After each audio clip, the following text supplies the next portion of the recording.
Good morning, everyone, and welcome to the Buddhist Temple of Toledo. Please have a seat and turn to page 2 in your liturgy book. It's the one that is stapled.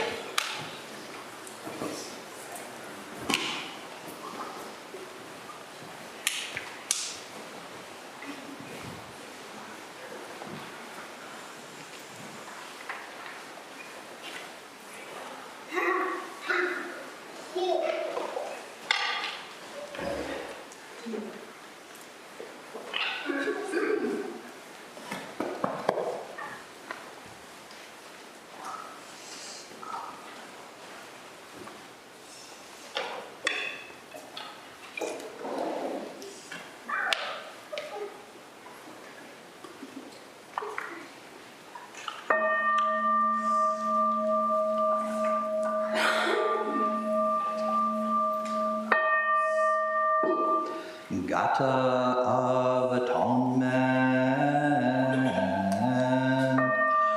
All evil karma ever committed by me since of old, on account of my beginningless greed, anger, and ignorance, born of my body, mouth, and thought. Now I atone for it all evil karma ever committed by me since of old, on account of my beginningless greed, anger, and ignorance, born of my body, mouth, and thought. Now I atone for it all evil karma ever committed by me since of old, on account of my beginningless greed, anger, and ignorance, born of my body, mouth, and thought. Now I atone for it all.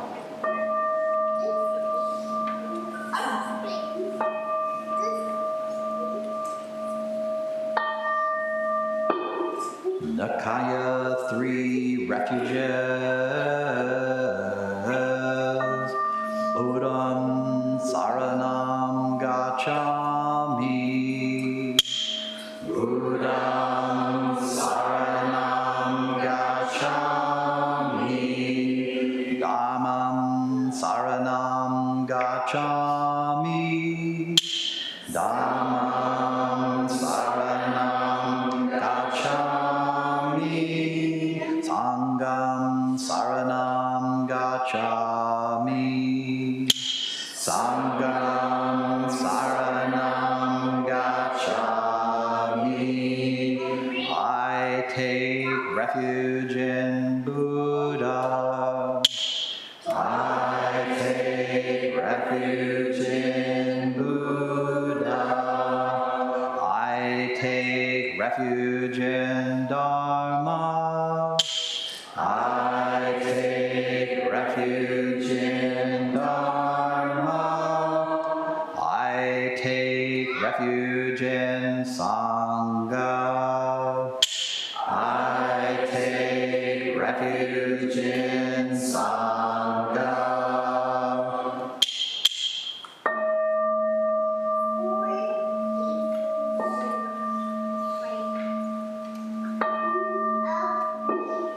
The 5 remembrances. I am of the nature to grow old. There is no way to escape growing old. I am of the nature to have ill health. There is no way to escape having ill health. I am of the nature to die. There is no way to escape death. All that is dear to me and everyone I love are of the nature of change. There is no way to escape being separated from them. My deeds are my closest companions. I am the beneficiary of my deeds. My deeds are the ground on which I stand.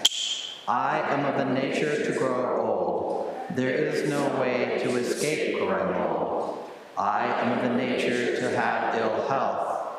There is no way to escape having ill health. I am of the nature to die.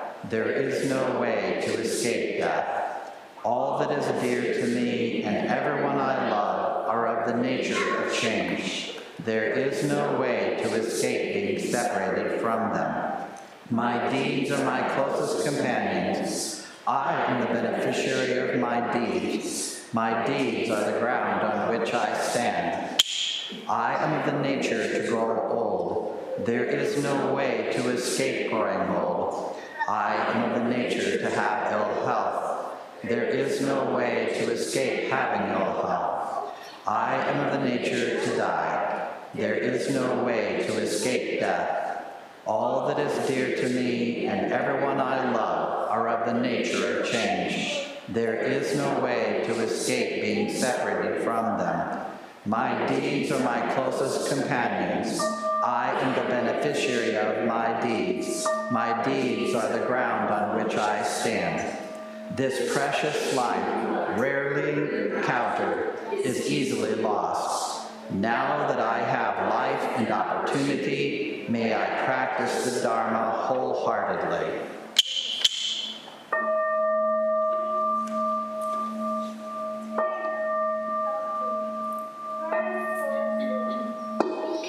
Mahayana Refuge. In my heart, I take refuge in Buddha, Dharma, and Sangha. May I liberate suffering beings and bring them to great joy. May the compassionate spirit of love grow within me, that I may actualize the great way. In my heart, I take refuge in Buddha, Dharma, and Sangha. May I liberate suffering beings and bring them to great joy. May the compassionate spirit of love grow within me, that I may actualize the great way. In my heart, I take refuge in Buddha, Dharma, and Sangha. May I liberate suffering beings and bring them to great joy. May the compassionate spirit of love grow within me, that I may actualize the great way. Invocation of the lineage. I give thanks for the guidance of my teachers.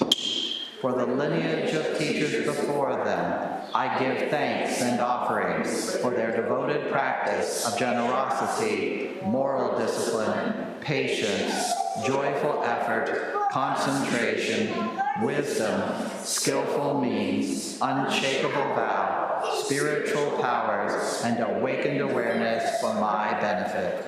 May their years of life be lengthened, and may their vows be completely realized. May I cultivate these perfections with their guidance.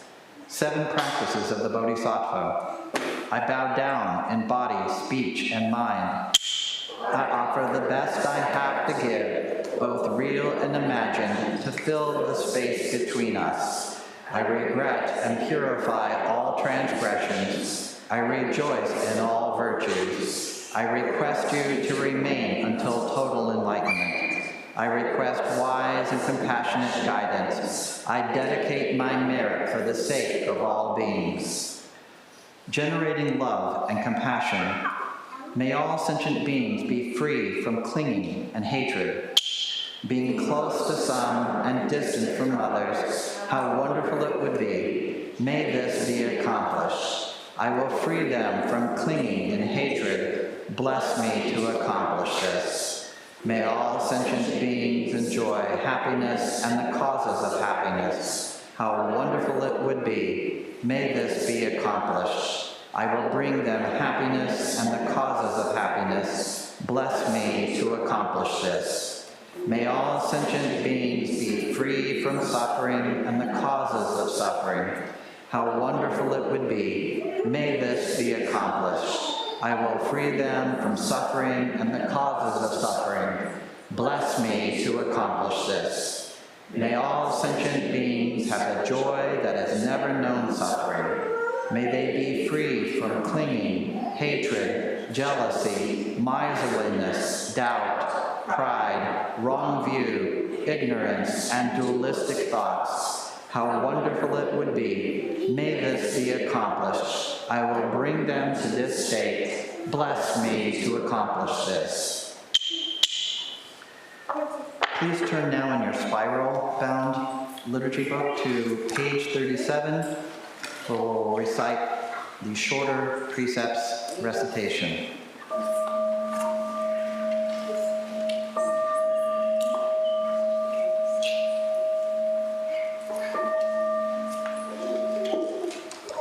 Shorter precepts recitation.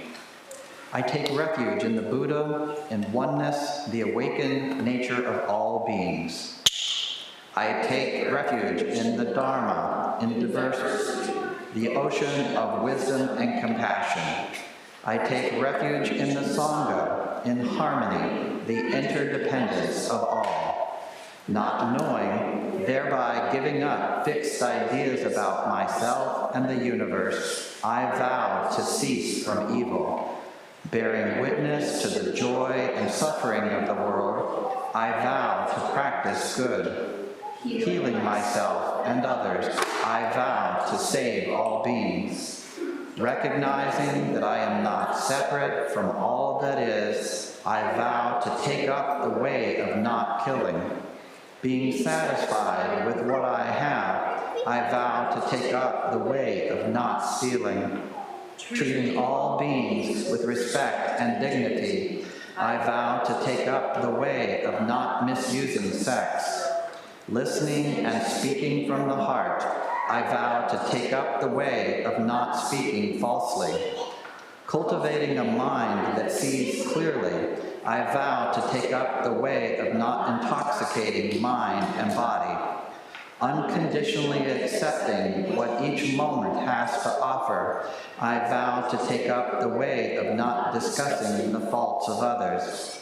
Speaking what I perceive to be the truth without guilt or blame, I vow to take up the way of not praising myself while abusing others. Using all the ingredients of my life, I vow to take up the way of not sparing the Dharma assets. Transforming suffering into wisdom, I vow to not take the way of not indulging in anger. Honoring my life as an instrument of the great way, I vow to take up the way of not defaming the three treasures. We'll now do the Heart Sutra found on page 4. Immediately following the Heart Sutra, we will do the Enmei Juku Kanankyo on page 6. Please stand.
Great Prajna Paramita Heart Sutra.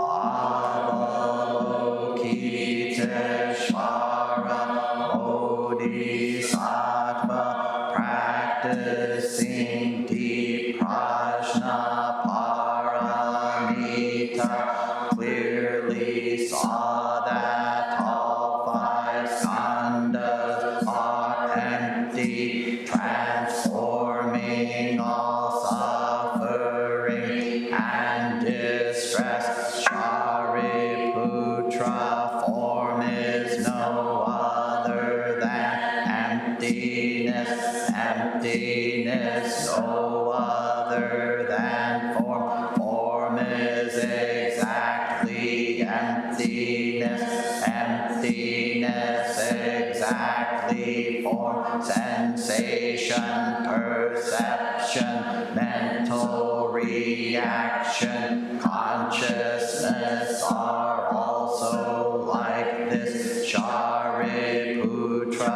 all things are essentially empty, not born, not destroyed, not stained, not pure, without loss, without gain. Therefore, in emptiness there is no form, no sensation, perception, mental reaction, consciousness, no eye, ear, nose, tongue, body, mind, no color, sound, smell, taste, touch, object of thought, no seeing, and so on, to no thinking, no ignorance, and also no ending of ignorance, and so on, to no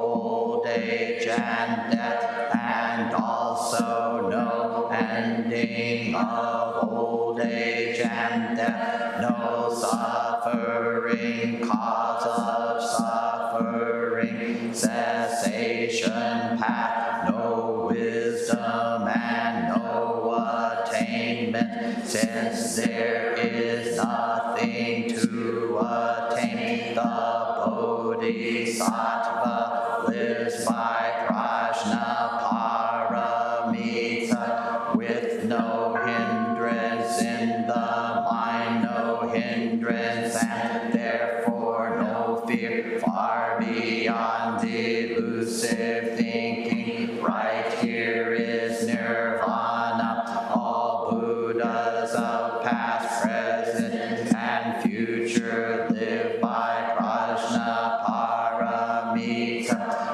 attaining Anyuttara Samyak Sambodhi. Therefore know that prajna paramita is the great sacred mantra, the great vivid mantra, the unsurpassed mantra, the supreme mantra, which completely removes all suffering. This is truth, not mere formality. Therefore set forth the prajna paramita mantra. Set forth this mantra and proclaim: Gate, gate, para, gate, parsam, gate, bodhi swaha. Gate, gate, para, gate, parsam, gate, bodhi swaha. Gate, gate, para, gate, parsam, gate, bodhi swaha. Enne juku kanangyo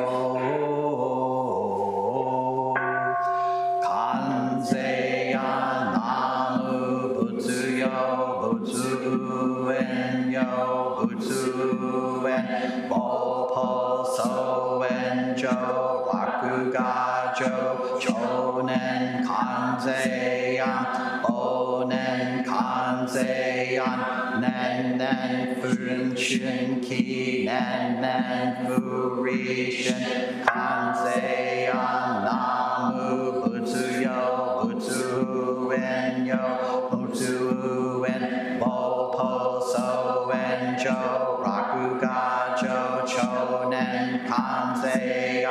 Bonen Kanzeyan, Nen Nen Jushin Ki, Nen Nen Furishin, Kanzeyan, Namu Butsu Yo, Butsu In Yo, Butsu In, Bopo So En Jo, Raku Gajo, Chonen Kanzeyan, Bonen Kanzeyan, Nen Nen Jushin Ki, Nen Nen Furishin, absorbing world sounds awakens a Buddha. Right here, this Buddha, the source of compassion. This Buddha receives only compassion. Buddha, Dharma, Sangha, just compassion. Thus the pure heart always rejoices. In the light recall this, in the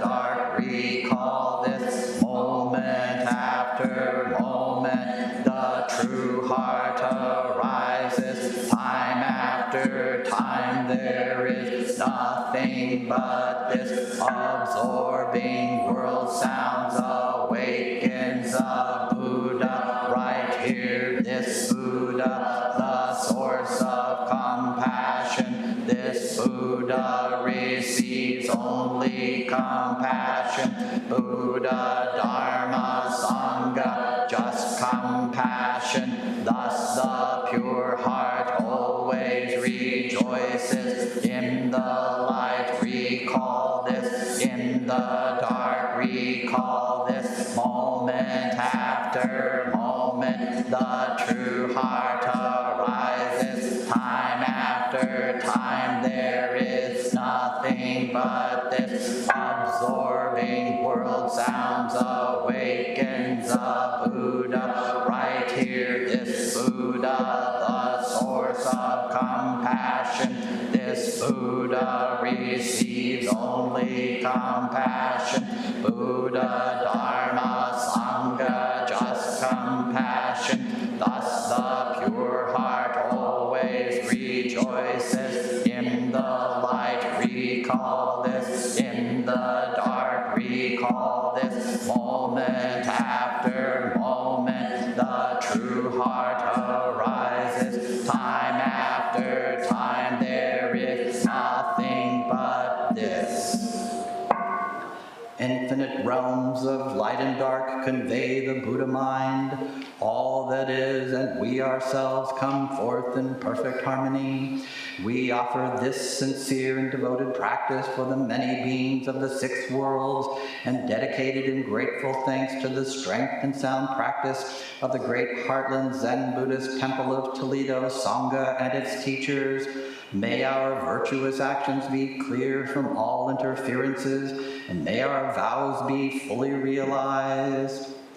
We especially dedicate these merits to Richard Sheehan at the time of his passing, Tom Chabukos at the time of his passing, Travis Halton at the time of his passing, Kyoan, Lorelei, David, and those whose names we hold in the silence of our hearts, as well as those whose names we now voice aloud.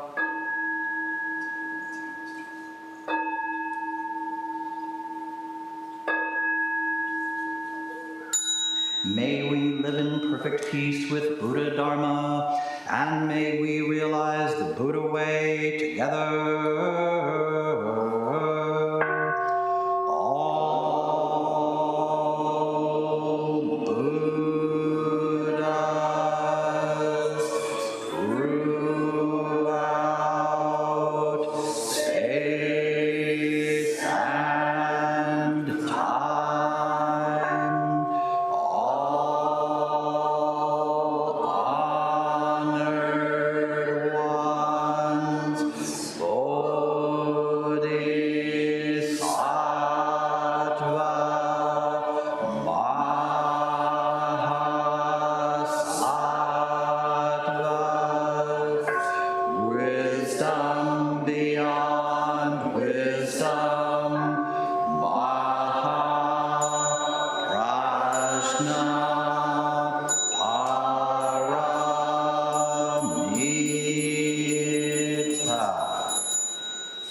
Dharma school teachers and children, please gather out in the front room where the couches are.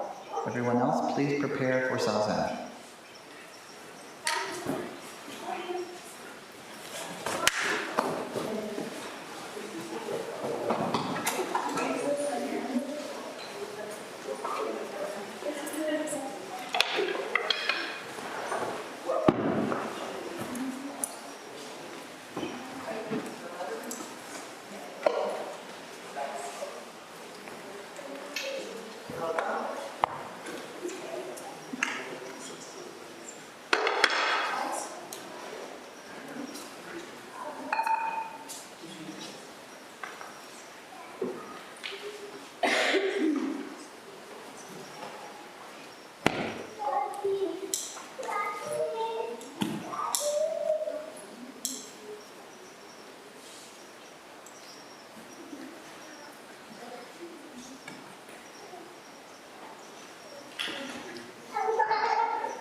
Please stand for walking meditation.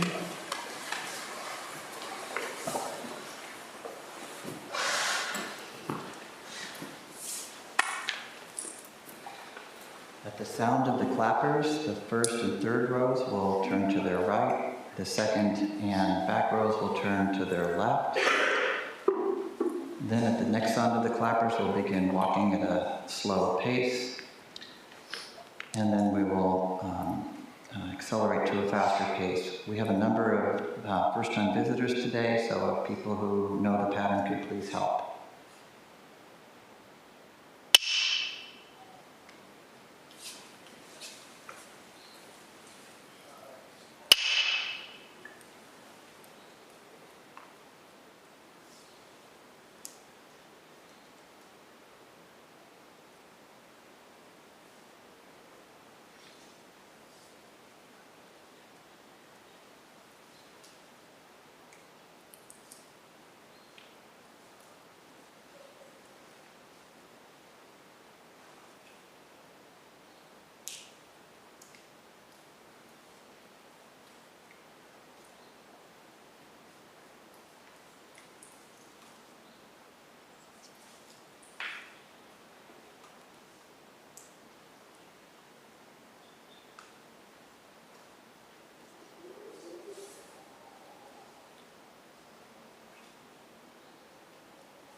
We will now recite the Song of Covenant found on page 8 of your liturgy book.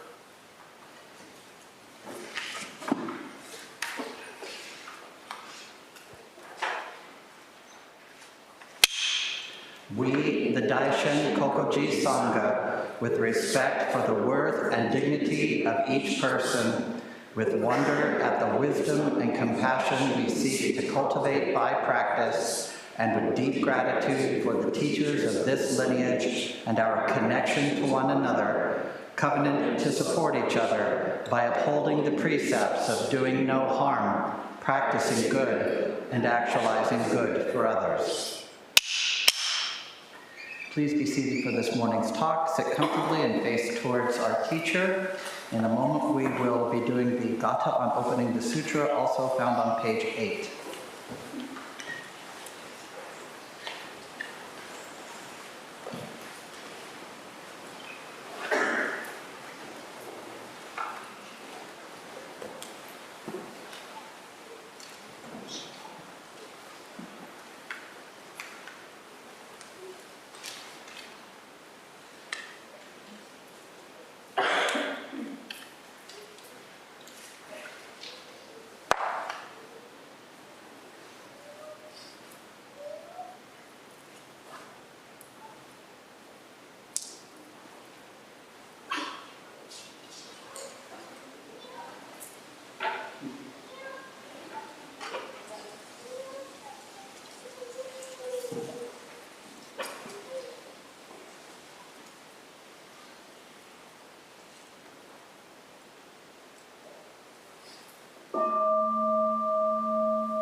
Gatha on opening the sutra.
How about it for the sounds of the kiddos in the temple, right? I mean, can I get some snaps or something? That's just so amazing, you know? And, I mean, my youngin' is now 22, I think. Yeah, 22. So it's been a while since those sounds were part of the sort of scape of my daily life, the landscape of my daily life. But I gotta say, when I hear that, it's just, first of all, I don't have to run and do anything, so that's nice. But it is such a life, not even life affirming, it's life expressing, is it not? I mean, and I know, oh my God, when you're in the throes of dealing, it's just, it can be a real ordeal. But when I'm, obviously, right? But even, gosh, even the most unwelcome and challenging moments are still lifing. Life, damn it, mommy, Oh, it's just so beautiful. I mean, look at this. Look at this. They're coming around the mountain when they come. Here they are. It's just amazing.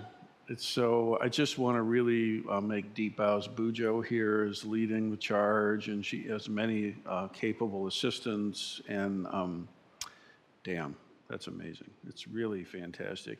And it's been, I think, well, I know it's been before the pandemic since we last had a Dharma school venture.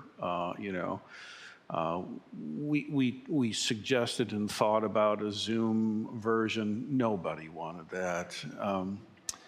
And so patience and care and supporting the parents, that's where the temple put its efforts, making sure the parents had as much support as we could muster and some structures and some help. And now, thankfully, we're on the other side of that unwelcome equation, and we get to reap the joy of hearing that. So, wow, that's just fantastic. And I really want to encourage, children have their own culture and their own way of being in the world, and we do not need to try to force them to be anything other than kids when they're at temple. Let your kids go ahead, right ahead and be kids. Take care of them, make sure they're safe and stuff. But the last thing we need to do is to try to make them fit into a little box. Enough of that. As long as they're safe and they're not, doing really bad stuff, let them. I would hope, that the kiddos get the experience of being in the vibe of that liturgy, yeah? I mean, like the feeling of that, the sound of it, what that does to the cells of the body and to the imaginative mind, and just to be in the presence of the sutra when it's being recited and to hear these words, even if the kiddo is just not in any way consciously connecting, still, this has a big value. One option that many places make is to take the kids very much elsewhere. cabin 10, way over yonder, kind of thing. And then the kiddos never, it turns out when you do that, it's more convenient in some ways, in a lot of ways.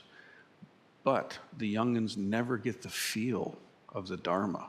They don't get the feeling of mom or dad, parents, they never get to see you practice. They don't get to feel what that is, right? And that's a huge loss. It's an opportunity lost. So it's very much worth whatever sounds come out. I love the kid was making a fort with the zabatons over here. Make it happen, bro. It's all good. I cannot imagine what it would have been like in the religious upbringing of my youth if I had felt safe enough to make a zabuton fort during the service. You know what I'm saying? I mean, it's a good thing. It's a good thing. But then letting them go ahead and have their own culture. The kiddos go and they have structured loving kindness kinds of age-appropriate stuff, and they get to have their own experience while we get a chance to sit and have some Dharma words together. Gosh, it's just such an accomplishment. So I'm really, of course, we'll see what happens at the end of the service. Bujo comes out looking, we'll have to manage that, but just one more gasho for that. It's amazing. It's great.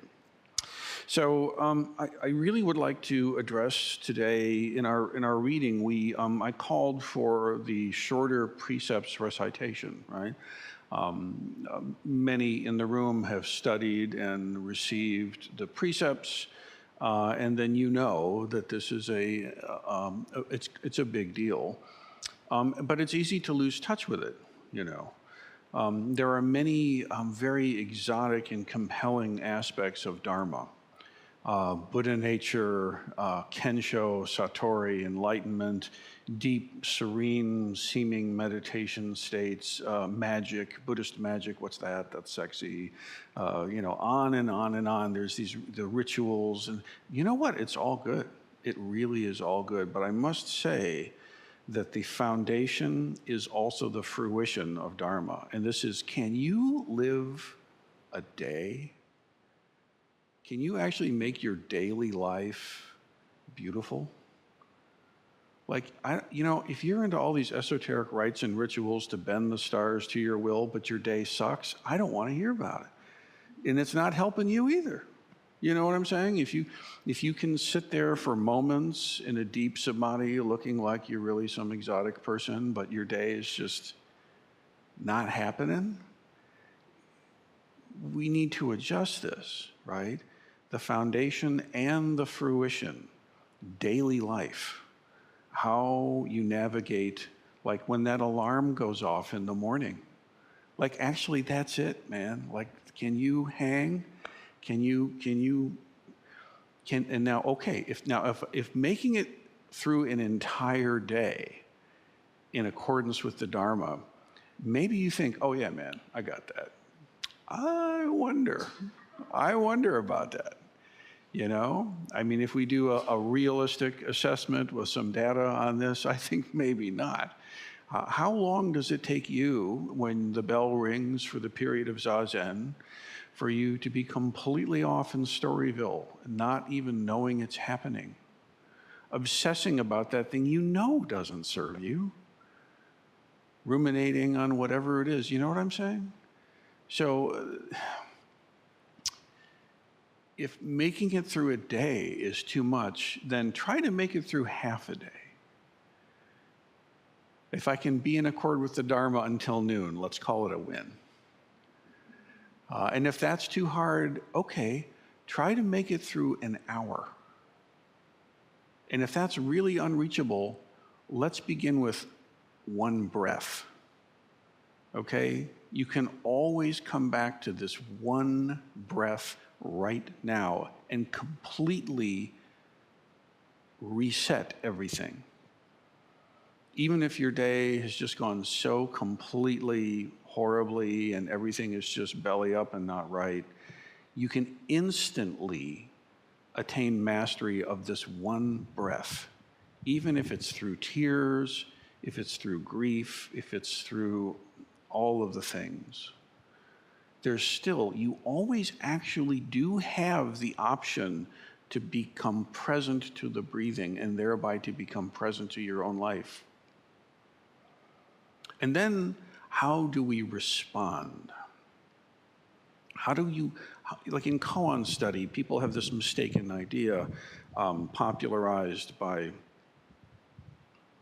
uninstructed folk, that koan is something you have to solve, like it's a puzzle. And if you solve this particularly exotic Rubik's Cube, then you win life and you can do whatever you want. And it's just so not like that. It really isn't. It's more like, how will you respond? How do you respond? Respond. What is your response? How do you integrate this and how do you respond? Life is like this, yeah? How do you respond when the kiddo starts making a fort with the zabatons? There's a koan, baby. There's a range of options, is there not? You could shame and guilt and smack, and you could smile. You could surround the child in love and care, and maybe gently have them. There's a whole range of ways to respond, and your responses to life matters. It's not the case that your daily life is some stupid, trite thing and you want to get to the cool Zen stuff. Like, I want to do the real Jedi thing. Where's that? It's not in this stupid daily life. Where's I want the Force, man, It's not like that. And a part of your psychology will have you believe that that is so, because that's one of the best ways to keep you locked in your suffering, because it sets you up with this false premise that is unwinnable. No amount of hatred will ever extinguish hatred. It's a false premise. It doesn't work like that.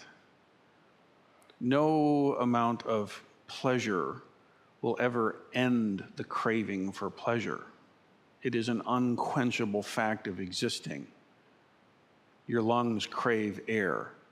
You've been breathing your whole life, and yet you need to breathe again, don't you? It's just like this. There's nothing wrong with breathing, but we have to understand, how do we live and respond to our life in a way that actually brings happiness and joy and compassion and love and clarity and like awesomeness, like the ability to actually engage in the world in meaningful ways and enjoy it, not just gut it out, not just, God forbid, be some good little Zen student, whatever the hell that would be. That's not cutting it, right?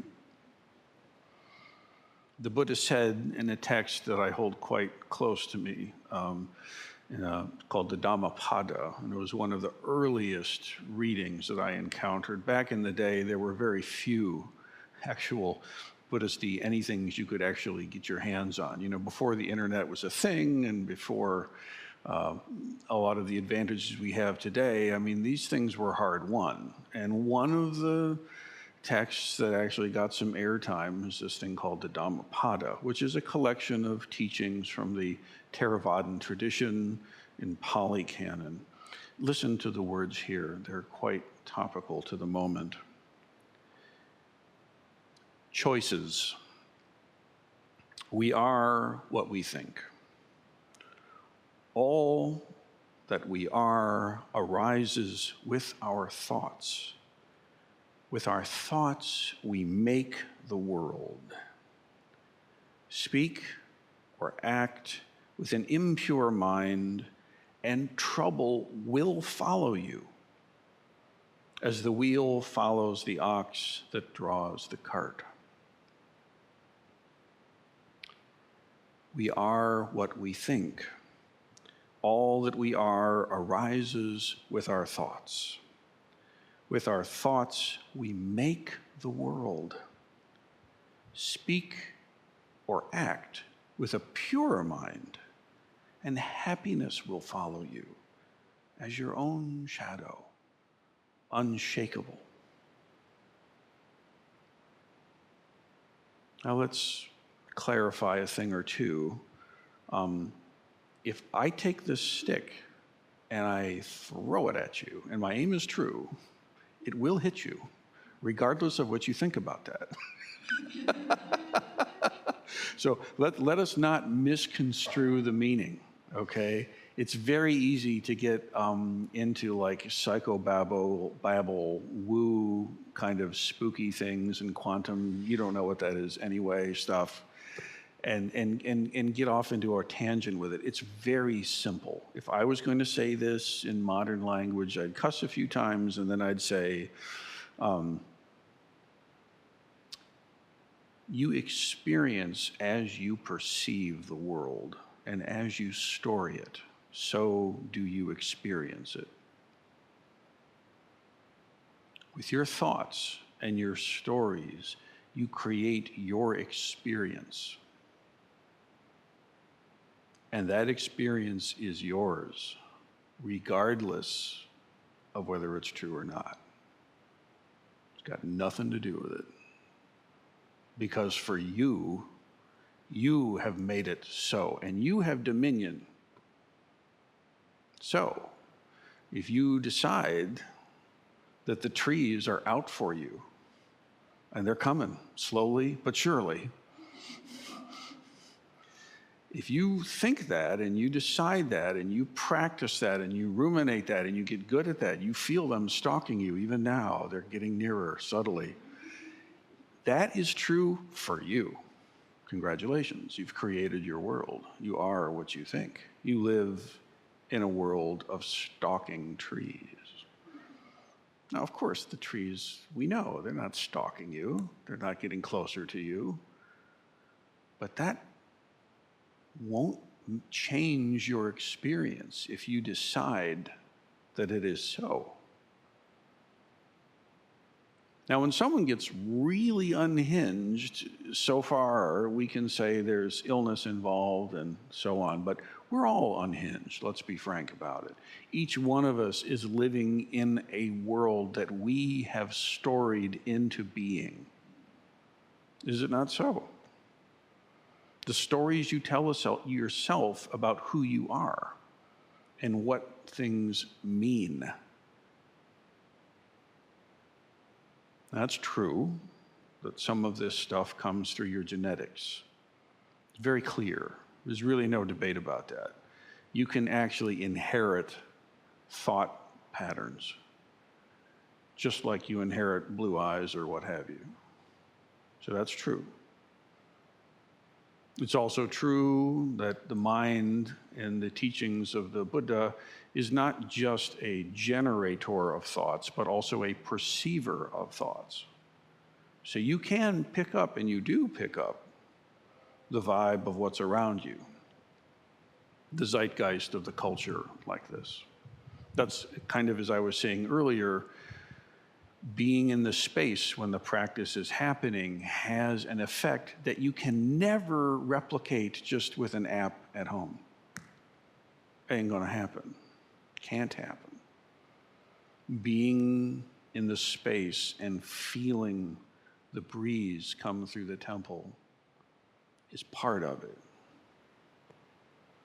We can approximate, we can be helpful, we go to great efforts to Zoom and to stream and to make it available, and we will continue to do so. And at some point, you got to show up. At some point, you have to sit down and actually feel and practice. The precepts, if we don't understand them well, can seem like an outside force telling you how to behave, which deserves the middle finger it elicits. Rightfully so. Most religious traditions bank on trying to control your behavior. And even if it works, it's horribly unhelpful. Unless it's part of a progression of growth, wherein in the beginning, you don't understand in your own experience why you need to sit this way and hold your hands this way and concentrate that way, because you've never done it. But only as beginning instruction do you get the shape and the form and how to do it. What happens is as you practice, you understand for yourself what's going on. It comes from inside out.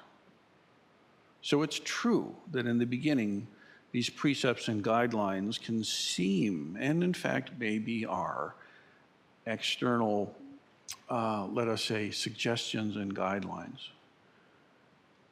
But it can't end there, or it's never really begun. The path is such that as each of us tumbles into awakening, tumbles into intimacy with our own lives and with the life of the cosmos, we see that compassion is actually our nature. It's not something we have to manufacture or create.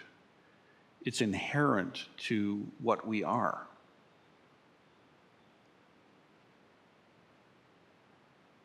And so in the beginning, these forms might seem external, and maybe they are, but they shouldn't stay that way. As we develop and practice, we should see for ourselves that misusing sexuality or indulging in hatred, there's just no way that that actually delivers on the promise that it seems to. It just can't. If the only way you know how to be powerful in the world is to get angry, you don't know what actual power is. There is real power. It's not that. If you think that happiness has to do with accumulating momentary pleasures and stacking them so high that they shatter your expectations over and over, you're on the wrong train. It doesn't actually sustain. I'm not saying those experiences can't be, or that anger doesn't have a kind of power, but long term, you will not have a beautiful day like that. Does that make sense? So we don't want to pretend, we don't want to take parts of ourselves and cut them off and pretend they're not there. That's not the answer either. The question really is, how do I think in a way, how do I speak or act with a quote unquote pure mind? What does that even mean? The Buddha is saying if you speak and act and think with pure mind, then happiness will follow you. What's that? How do I get that? Like, I would like happiness to follow me. That would be good. I mean, after all, isn't that what all this is about anyway? Chasing here, chasing there, so that then one day I'll be happy. It's kind of interesting lately. I've been taking with some data and research on dopamine. I don't know if anyone's ever looked at this, but it's quite an interesting study. I mean, the fact is that, if you stack this intense dopamine experience, there's a crash. Do you know what I'm saying? And it's like, well, wait a minute, And then not only is there a crash, like your baseline dopamine level drops as you keep doing this thing over and over and over. So it doesn't even go up anymore this way you hoped and experienced initially. Now everything is like ashen. 2,600 years ago, the Buddha said, hey, cut it out. And that's a direct quote.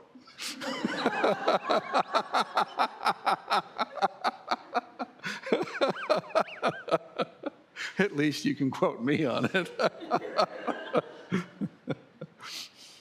Just cut it out, man. Just stop chasing around. You don't have to accomplish the thing and then allow yourself to be happy. In fact, the more you try to do that, the less joy you'll get out of doing the stuff. You know what I'm saying?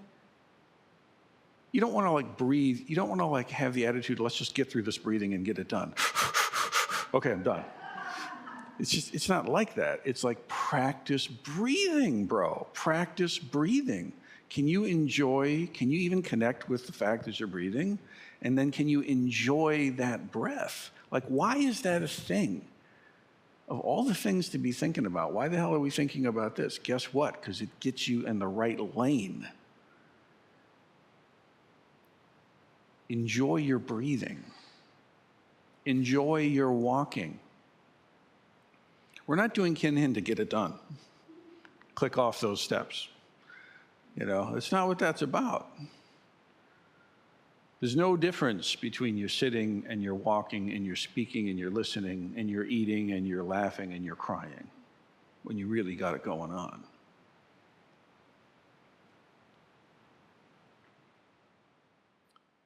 Speak and act and be in your life with pure mind.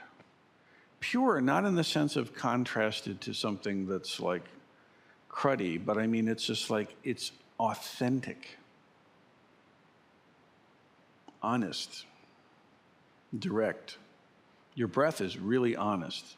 It has never lied to you once, and it never will. Trust it. Trust your body. You have to start there. You know what I'm saying? A lot of people, it's very difficult to be still. The body is some kind of a near enemy that has to constantly be fixed and cajoled and postured and presented and hidden or whatever. Many, many people have this experience. So the experience of just sit still and cut it out, very difficult.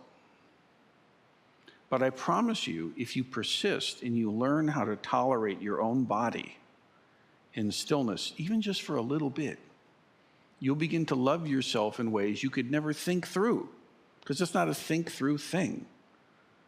It's a body thing. Does it make sense? Why do we become so happy when we practice together? Because at least in spots, we learn to trust ourselves, to actually honor ourselves for moments. And then, the hard part, can you actually keep that going when you lock eyes with somebody and they say hi?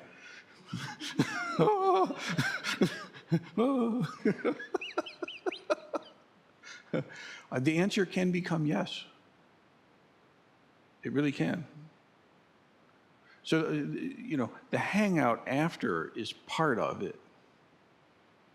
That's not separate from it. It's not like the only thing is when the robes and the incense and the sitting. It's also the the buffet and the hang and what's happening. That's it too. It's not like the teachings stop and then we go do this other thing. Do you understand? Like in jazz, I'm a jazz musician, and we have this thing like, yeah, but can they make the hang? That's an actual question in the jazz world as I've experienced it. Yeah, but can they make the hang?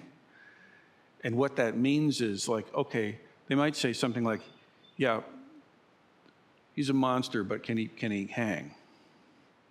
And the monster part means can they play? I don't know exactly why that's the case, but that is.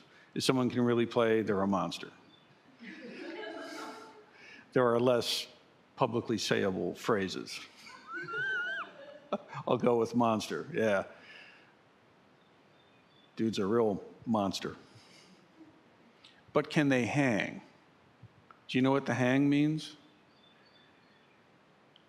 After the gig, can we hang out? Does this person know how to be a person? Because there are a lot of people that might be monsters, but they can't make the hang. And you know what? You don't want to play with them because they can't hang. Do you understand what I'm saying? So it's kind of an interesting thing. You need to be the monster. You have to be able to play, but you also have to be able to hang. Unless you're so popular, then you hire the musicians, and that's, then people will put up with it. Miles Davis was not a nice person, but he couldn't hang. He could play, though. He had a very good talent for assembling ensembles, but I digress. What this means here is you need to become a Buddha on that cushion. You really do. Like there are chops there. Sit still, man. Sit still. And actually, for real, concentrate.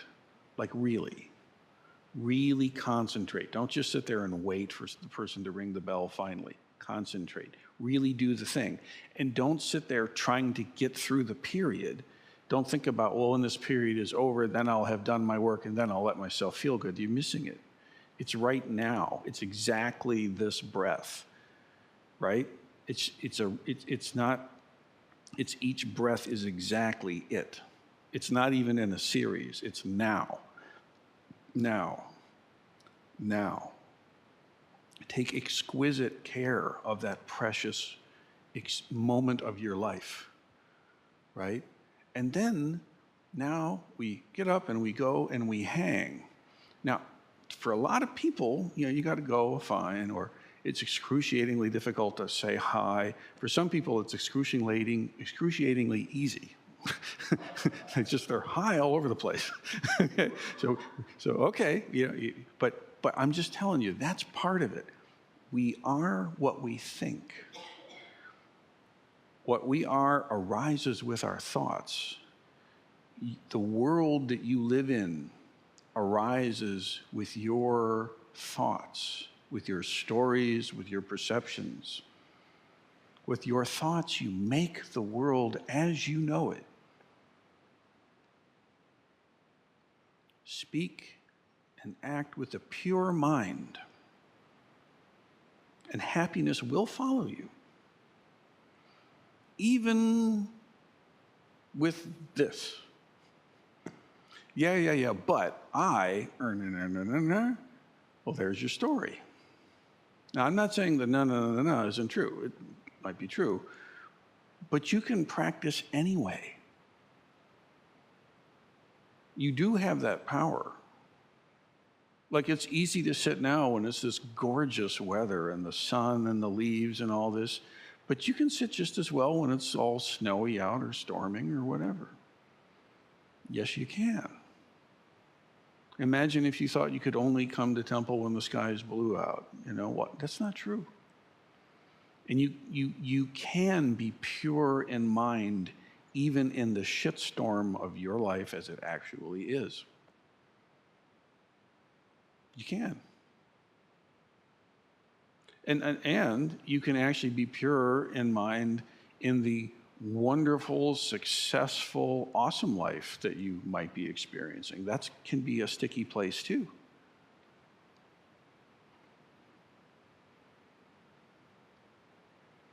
The Buddha was once asked, or actually the Buddha asked a Brahmin, and for this to make it any sense, you have to have just a little context, and I'll close with it. Back in that day, and arguably to this day still, there's this caste system thing, you know. Well, if you're born a Brahmin, then you're in the Brahma class, and if you're born a pariah, an outcast, then you're in that class, right? And that's how this is, that's how it was. Of course, this happens in all cultures in various ways. We had this feudal system, serfs, royalty, aristocracy, this kind of thing. But the Buddha asked this very high-ranking Brahmin, what makes someone an outcast?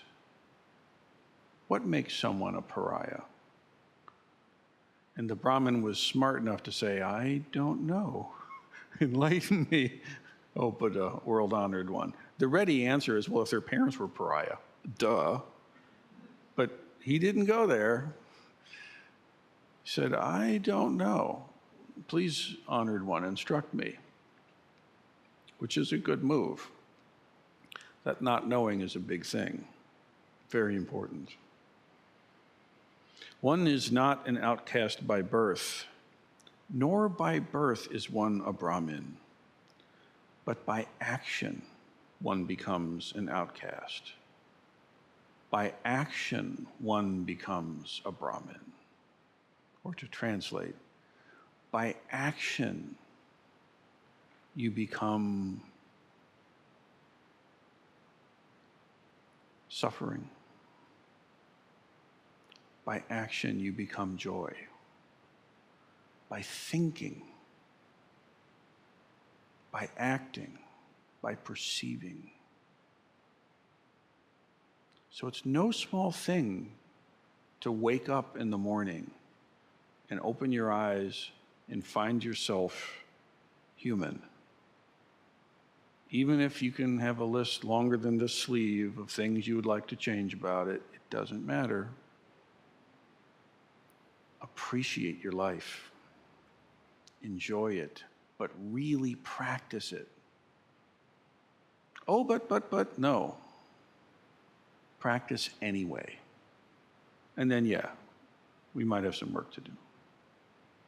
But you do the work as practice. We are what we think. All that we are arises with our thoughts. With our thoughts, we make the world. Speak or act with an impure mind, and trouble will follow you as the wheel follows the ox that draws the cart. You're not a victim. We are what we think. All that we are arises with our thoughts.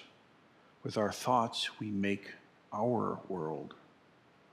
Speak or act with a pure mind, Buddha mind, true mind, and happiness will follow you as your shadow, unshakable. Take it up.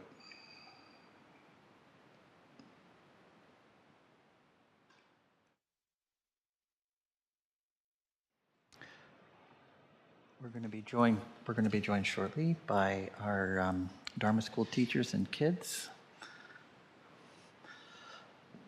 And maybe while we're waiting for them to join you, I'll tell you that today when we do the Bodhisattva vows, we're going to do the sung version.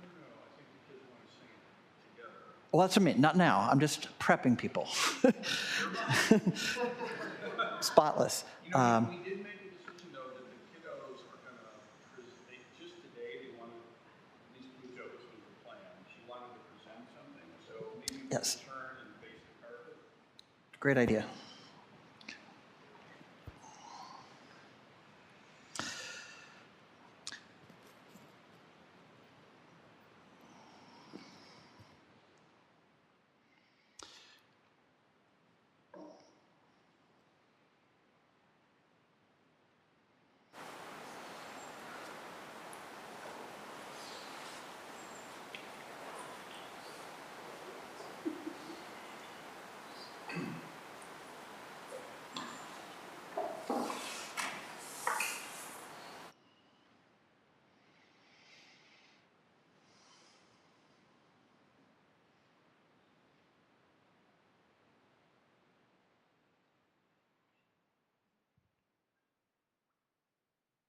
She has one up there, if she remembers.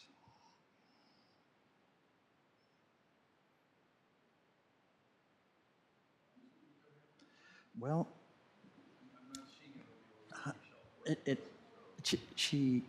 she's going for it now. It did get moved, but she knew that.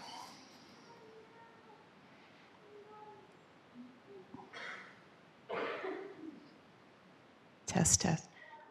Okay, we're going to stop right here. Just right here. Yep. Hello. Have a seat.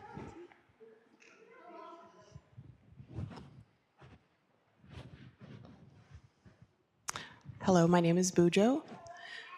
So this wonderful collection of young Buddhas and Bodhisattvas is our first Dharma school that we have had since March of 2020. So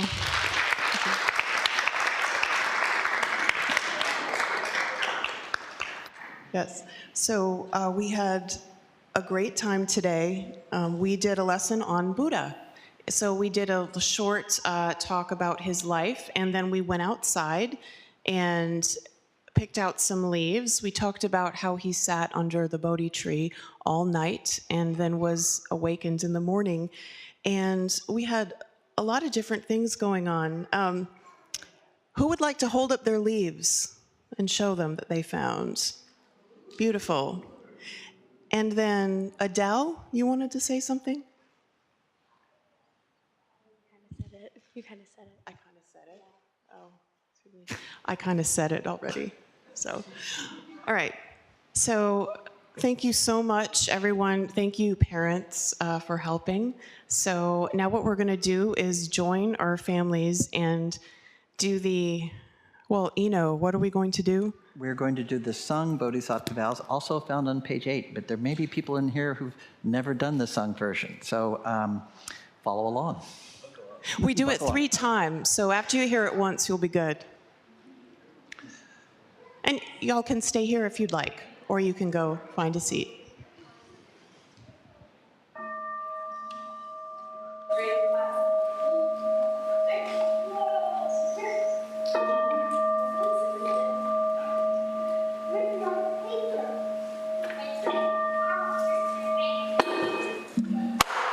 I vow to awake all the beings of the world. I vow to set endless heartache to rest. I vow to walk through every wisdom gate. I vow to live our breakthrough way. I vow to wake all the beings of the world. Yes, I do. I vow to set endless heartache to rest.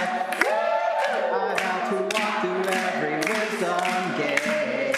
I vow to live a great freedom. One more time. I vow to wake all the beings of the world.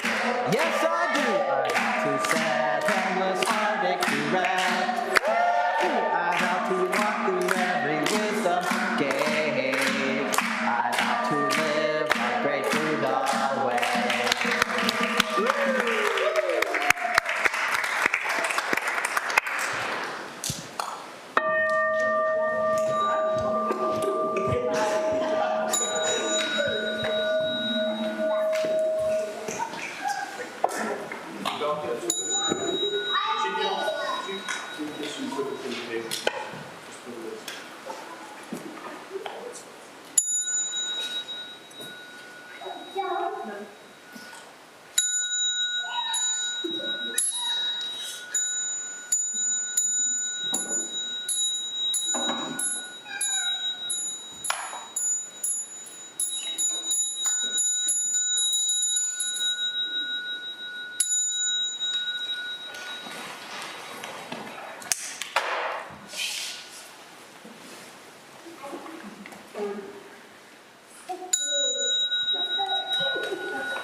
Thank you, everyone. That concludes our service for today.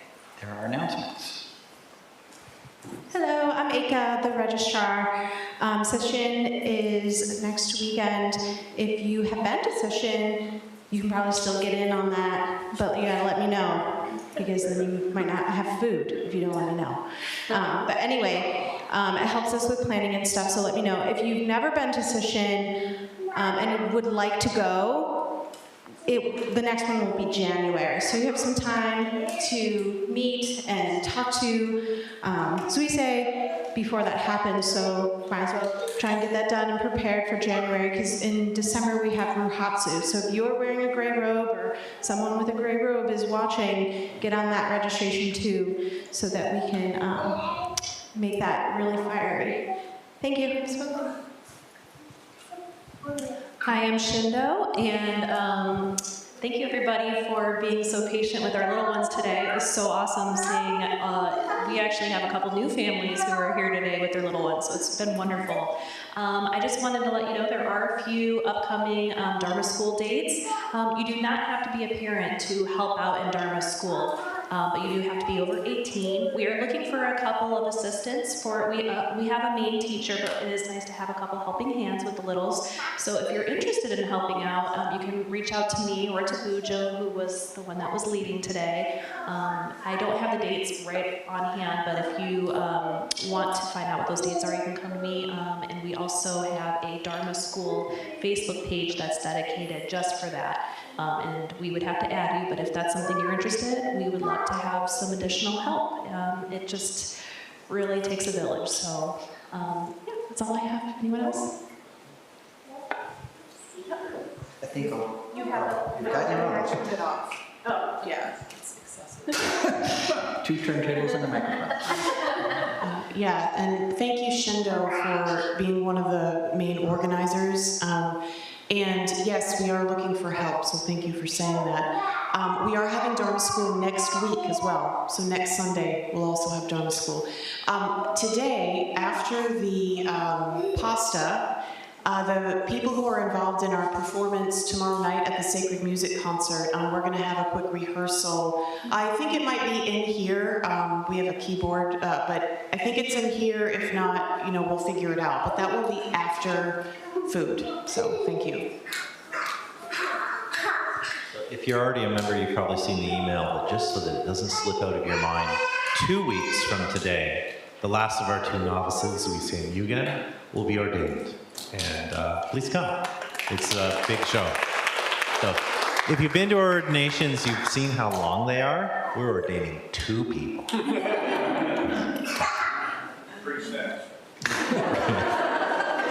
Thank you, everyone. Please restore the sendo.